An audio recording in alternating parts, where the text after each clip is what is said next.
Space एक ऐसी खतरनाक जगह है जिसकी ना कोई हद है और ना ही कोई बाउंड्रीज। तो यहाँ पर गुम होने का ख्याल ही इंसान को डरा देने के लिए काफ़ी है। एक ऐसी जगह जहाँ की ठंड आपको जमा सकती है, जहाँ पर सिर्फ सन्नाटा और चारों तरफ अंधेरा ही अंधेरा है। लेकिन क्या आपने कभी सोचा है कि क्या होगा अगर कोई एस्ट्रोनॉट स्पेस में खो जाए? अगर आप जानना चाहते हैं तो आज की वीडियो में हम इसी पर बात करने वाले हैं, तो वीडियो एंड तक ज़रूर देखें और वीडियो में आगे बढ़ने से पहले चैनल को सब्सक्राइब ज़रूर करें।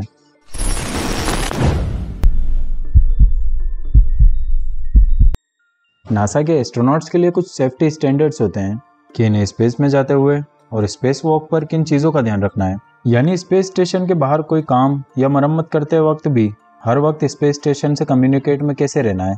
और स्पेस में इन्हें खोने से बचाने के लिए एक 26 मीटर लंबे स्टील के वायर के साथ स्पेस स्टेशन से बांधा जाता है।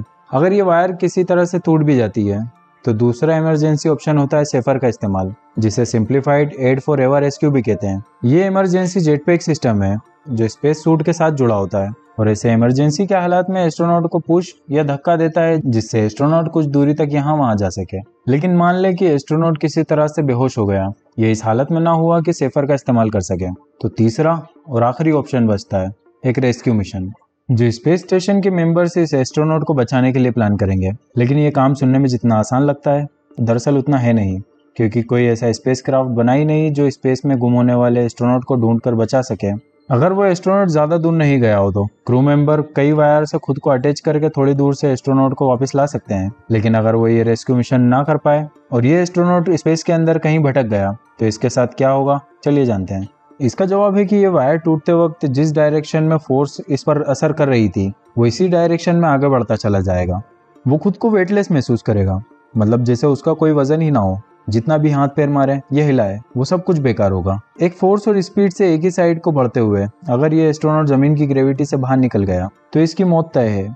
लेकिन वो खुशकिस्मती से जमीन की ग्रेविटी में पहुंच गया तो जमीन इसे बिल्कुल हमारे चांद की तरह अपने ऑर्बिट में घुमाना शुरू कर देगी और वो तब तक जमीन के चक्कर लगाता रहेगा जब तक इसका सूट सलामत है और इसके अंदर ऑक्सीजन मौजूद है, लगभग 8 घंटे तक। लेकिन अगर सूट के अंदर कोई खराबी हुई या ये डैमेज हो गया तो स्पेस के अंदर एक्सपोज होने की वजह से स्पेस का माहौल इस एस्ट्रोनॉट को 15 सेकंड में ही बेहोश कर देगा और बाहर कोई एयर प्रेशर ना होने की वजह से इसका खून बॉयल होने लगेगा, जिससे इसका साइज डबल हो जाएगा और इसकी शरीर फटकर मौत हो जाएगी।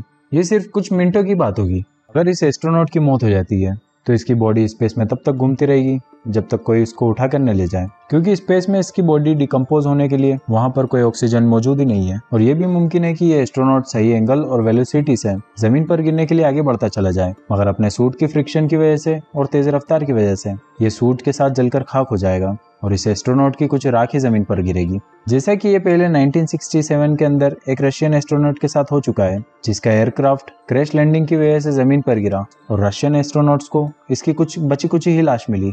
या स्पेस स्टेशन के एक मिशन से वापसी पर जमीन में एंटर करते वक्त स्पेस शटल में खराबी की वजह से इसमें अचानक आग लग गई, जिसमें कल्पना चावला समेत 6 क्रू मेंबर राख बनकर जमीन पर गिरे, जिसकी रियल फुटेज इस वक्त आप स्क्रीन पर देख रहे हैं। क्योंकि जमीन की ये सेफ्टी लेयर आसमान से आने वाले मीटियोर्स और एस्टेरॉयड को रोकने के लिए कुदरती तौर पर मौजूद है। इन्हें इस कदर रफ्तार और फ्रिक्शन की मदद से जलाकर जमीन पर पहुंचने से पहले ही बिल्कुल खत्म या बहुत छोटा बना देती है। इसलिए हमेशा जमीन पर गिरने से पहले वो इतने ब्राइट और चमकीले दिखाई देते हैं।